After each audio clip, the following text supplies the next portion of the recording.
Hello and welcome to the collapse experiment. The positives, the negatives, the ups and downs of avoiding other people seems to be a hot topic these days. Just not wanting to be around those who don't deserve it, right? I think there's a lot of us out there that just get to this point where being around others, invading our space, people that are being rude, self-centered, can't find a parking spot because that dude just had to park his truck at a weird angle to where 4 spots are being taken up. You know what I'm talking about. So I was like this when I was young, but you got to be more outgoing. Other people, those extroverts, the ones who just love to be around other people. I don't understand them, but for some reason they think this is all a good thing. Yeah, well, when the apocalypse happens, keep in mind the last thing you want is to be around other people.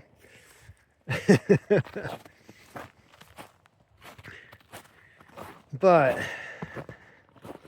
for me, the whole idea of going to a crowded place, going to a concert, that was what and you know, the State Theater where I used to live, I enjoyed going to concerts there.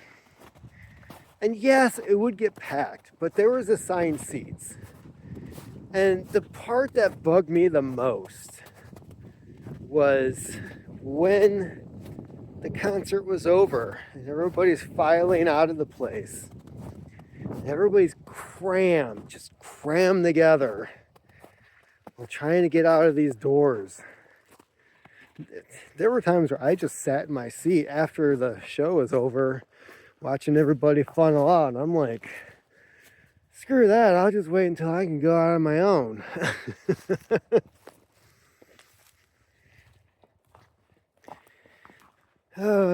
Even today, so today was payday,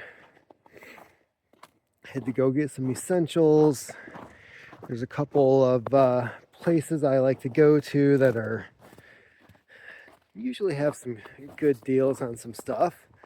The only issue is you don't know what it's going to be for. So I went to one place. It's called Merchandise Outlet. Never packed. It's a small store. You just cruise around with your cart. You don't have to worry about moving around other people. I really think it's the Karens that are doing a lot of this to people, making it so we don't want to be around others. Because I can think of times in the past where I would be at Meijer or somewhere else, and you just want to get by, but Karen's got her cart on one side. She's standing on the other side of the aisle, looking at stuff over here, but the bitch is taking up the whole aisle. And then even if you do a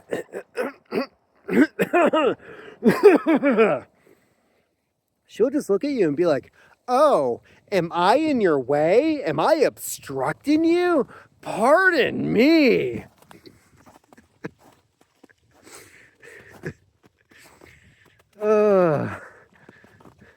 And you think to yourself, I need the food that is in this cart. And if I start this shit with her, technically that she's starting, we're going to get kicked out and I'm going to have to go somewhere else. And she's probably going to end up at the same damn store. So yeah, if you're hearing that weird scraping sound, that's our dog wearing one of those cones who just can't somehow keep it out of the damn snow. So the positive, well, not seeing Karen. Another positive, your own peace of mind. One of the other places I went to is Aldi. And Aldi is usually, it's not a big store. A lot of people don't like going there because, like, I gotta put a quarter in the cart. Oh no. If you know the trick, if you know this trick, you'll know what I'm referring to. Some people have a key on their keychain. Take the key off the keychain, you pop it in, the lock unlocks, you pull the key back out, put it on your keychain, and lo and behold, you don't even have to use a quarter. But I like Aldi, limited selection. Stuff that's already cheaper than most other stores. You don't get the deals, like the big sales and all that kind of stuff like you would at a Meijer. But if you have certain things that you just get all the time, you're just better off going to Aldi. In and out. There isn't these long 100-yard aisles of wasteland where you're going by all this stuff that's on sale. You go in for 5 items and you're coming out with 30. That was a good deal. I couldn't pass it up. Aldi, it's like, here's my stuff. It goes in the cart. You bag it yourself. You don't have to worry about some moron putting the bread on the bottom with the milk on top. You've been there. Come on. Admit it. You've seen those idiots do that stuff. Why would you put cans on top of the eggs?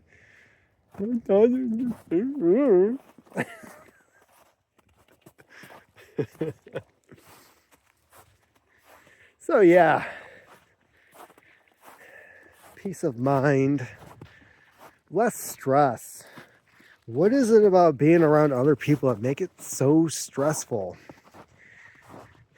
That's why I see pictures or video footage of Burning Man and I'm like, who the hell willingly, of their own free will, goes to a place like that?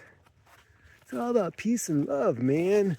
None of you have showered. It's like 110 degrees out. You don't even know her name. It's the appeal, man. It's all free love.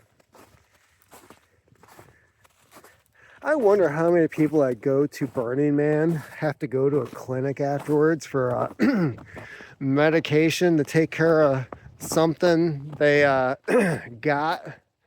Ooh, that's a pine tree that well,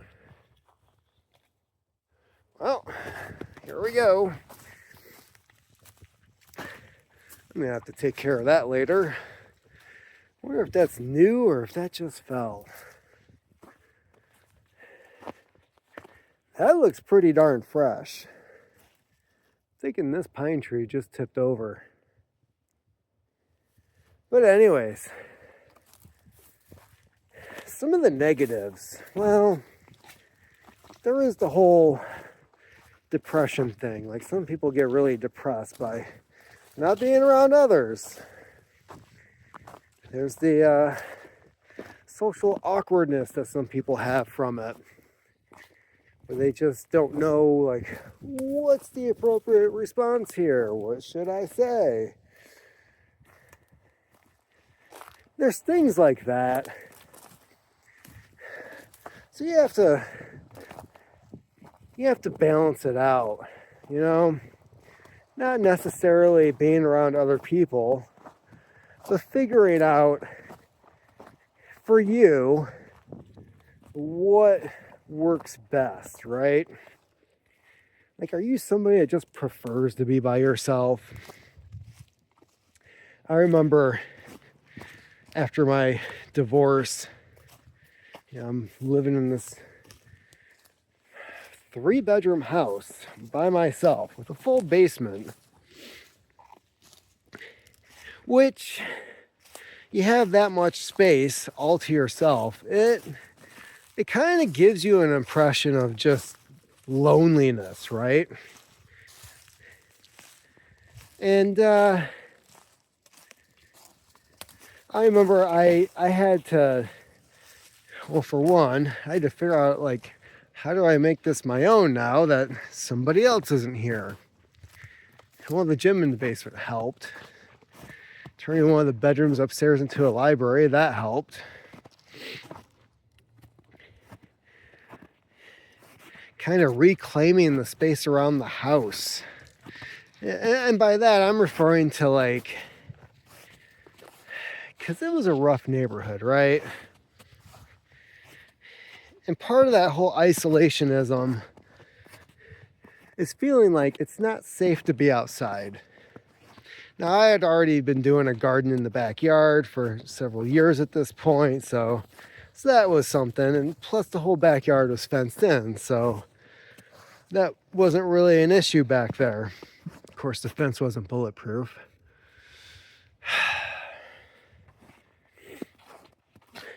But I got to the point where on my days off, the very few days off that I did have, if it was nice outside, I would sit out on the porch, I would read a book. Because usually you didn't want to be on the porch because you're just going to get rude ass comments from the local thugs and gangbangers who, this is our neighborhood. Bitch, you don't even pay taxes. I'm sorry, who comes when they call the cops? Oh yeah, that's me.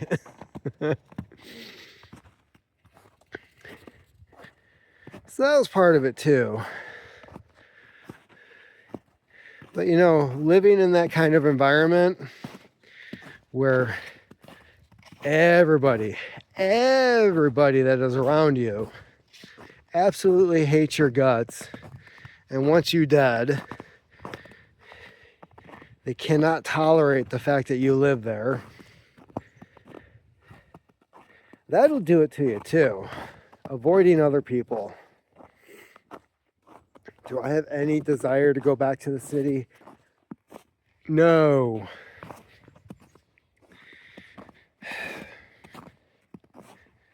Because even the people that lived in the decent neighborhoods, you try telling them as to like what it's like living there.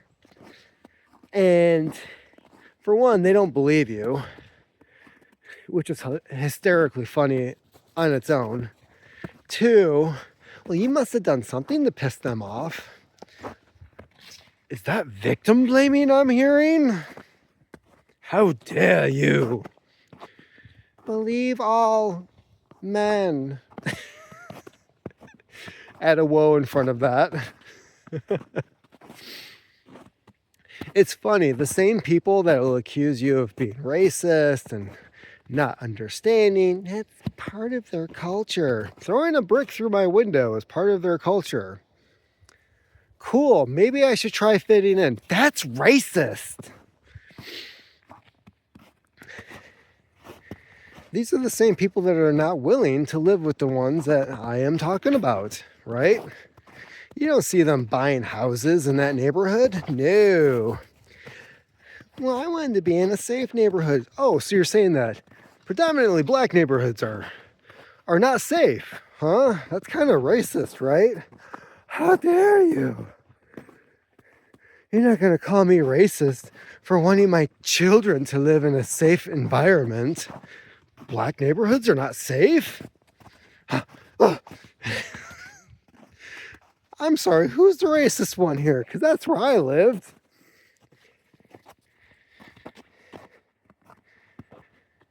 They say one thing, they want you to do another. You may call them out on their bullshit. Obviously, you're the racist one. I'm sorry, but I was the one living there, not you.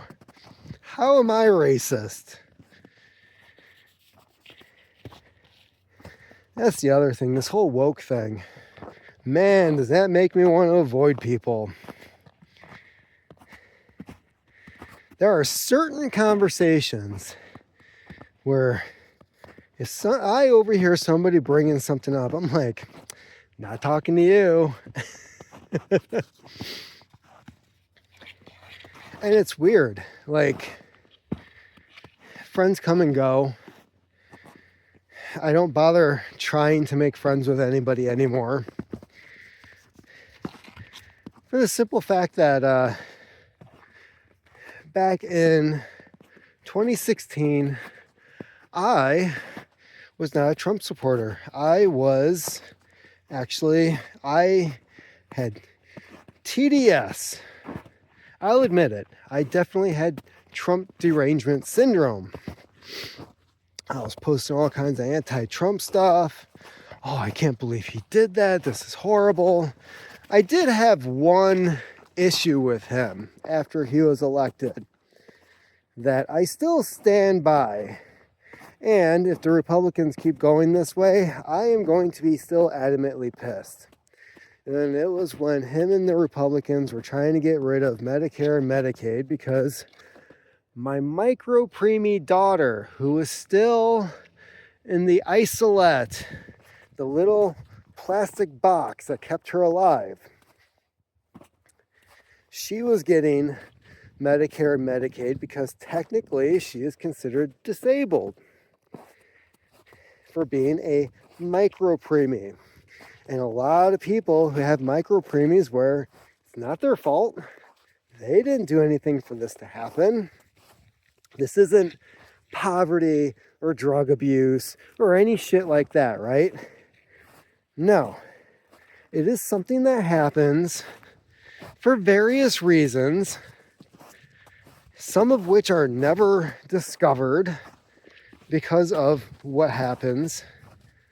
But no, these kids who cannot survive without this technology would be under the chopping block of these people that wanted to take that away. So even though I had TDS, later on, Biden is running for president. Biden. Now, I was Yang Gang for a bit. And then after he dropped out, it was like, well, Tulsi Gabbard's looking pretty good in more ways than one. And then she drops out. I was never a Bernie bro.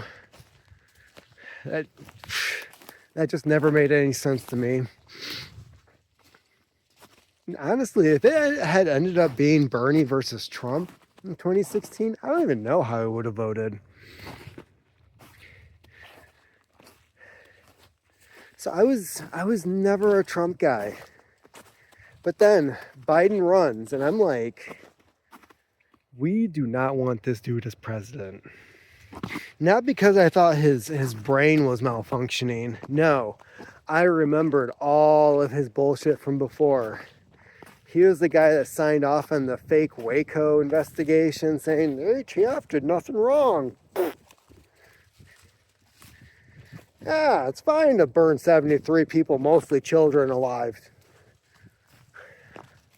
That's totally okay. They had it coming. That was Biden. He also passed the prerequisite for the Patriot Act after the Oklahoma City bombing. That was Biden.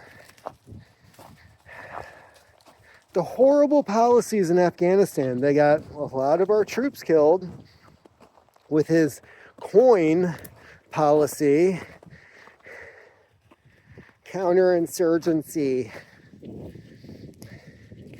where our guys were encouraged not to shoot back so that we didn't disrupt the natives. That was Biden. Never underestimate Biden's ability to fuck things up.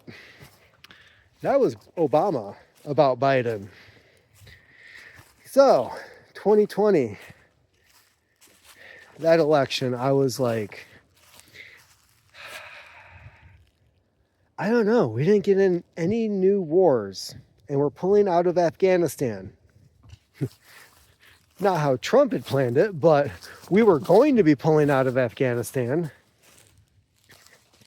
And holy shit, I was so adamant I did not want Biden as president, I actually donated to Trump. Now, I've never had a MAGA hat, never had a flag outside my house, no bumper stickers. I am not a Trump guy, as you traditionally know them to be. It was just, I do not fucking want Biden. And I'm willing to give money to the other guy, who I also dislike. But hey, there's some things I had to admit to myself, right? Maybe I had this guy wrong. He's surrounded by a bunch of fucking idiots who keep trying to get him to do bad policies I don't agree with, but he did do some good stuff. Sometimes by just not doing anything at all.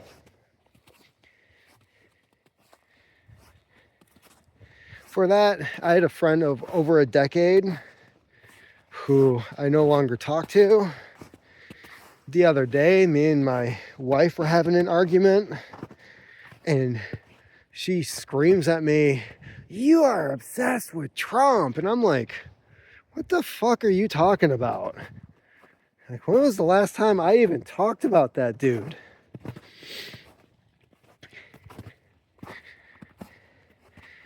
And then, of course, there was the Halloween party at the local winery where my wife tells one of her friends, "Well, somebody over there is voting for the other guy."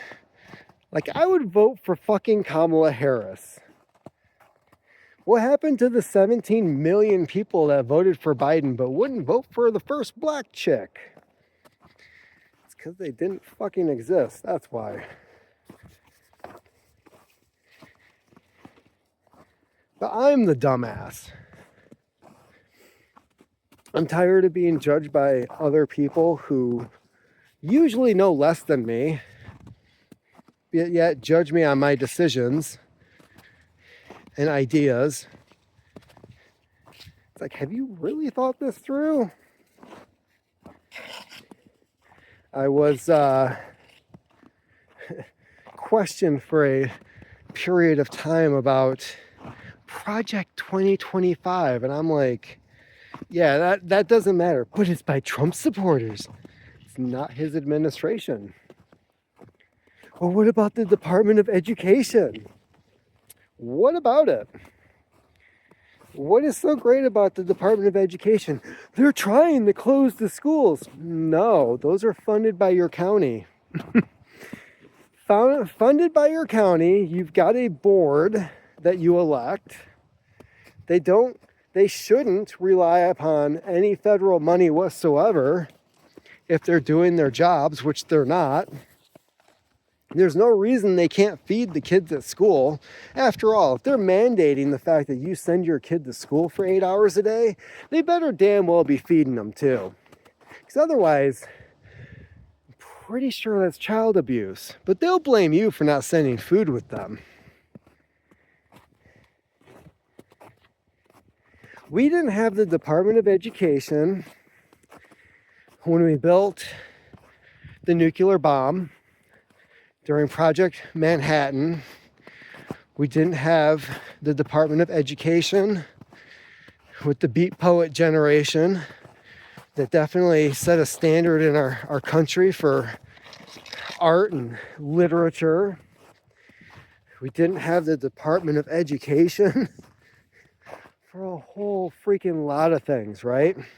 The majority of the history of our country, where we had all these great people that came before who were super freaking smart, who did great things, who put us on the moon, allegedly, did not have the Department of Education. And since the late 70s, it was 78 or 79, when Carter created this stupid-ass department, our test scores have gone down consistently, just about everywhere. And it's this federal department and Bush's Leave Every Child Behind Act and all the other stupid stuff that has come afterwards has done nothing but degrade the education and the IQs of the kids in this country. And yet, as I explain this to people, especially at that party, nothing sinks in. Well, how do you know that? Where's that? I'm not looking it up, and you can look it up yourself, because if I show it to you, you're not going to believe it. You find it on your own, oh my God, your opinion might change. And then there could be some self-deletions afterwards, because heaven forbid they accept the fact that they are fucking wrong on anything. That's the other thing about avoiding people. You don't have to deal with assholes who just cannot admit when they are wrong on the dumbest shit, too.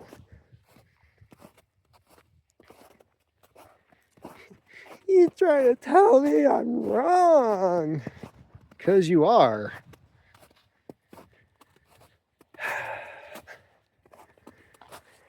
You know, I'm going to change that. There is no downside to avoiding people. I am changing my opinion. Oh, there's got to be some ups to it. No, not really. No. Screw it. You know, if you avoid people, you're probably not going to catch the flu during every freaking flu season. If you avoid people, if you do it right, shouldn't have gotten COVID. If you avoid people, women, no child support.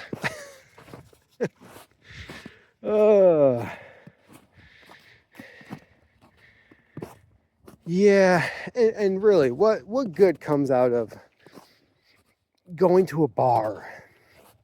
Like, if you still drink, I don't. I gave that up on New Year's. Still going strong. But if you're the type of person that drinks, and you have to go to a bar or a club or something, for one, you're in a place where you're prone to making bad decisions. You're going to take her home, you're going to hit that guy, you're going to drive home drunk. It sets you up for nothing but just horrible decision making, right? But then if you drink alone, man, are you depressed? Why are you having a beer at home? I don't want to deal with other people's bullshit. It's a good policy to have. People look down upon you if you're drinking alone. Like, why the fuck do you need anybody else there to drink with? When I did, I would go out to the brewery all the time by myself, sit in a corner, get the laptop out, have one or two beers, because why not? I didn't have to talk to anybody. I could just do my own thing. Am I getting in any trouble? No. Am I regulating my blood alcohol level? Yep. Am I going to get anybody prego? No. Am I going to catch anything? Nope. Used to do that all the time, and there'd be the people that are looking at like, hi, do you want somebody to talk to? No, not really. And then they all look offended, like, ah, ah, ah.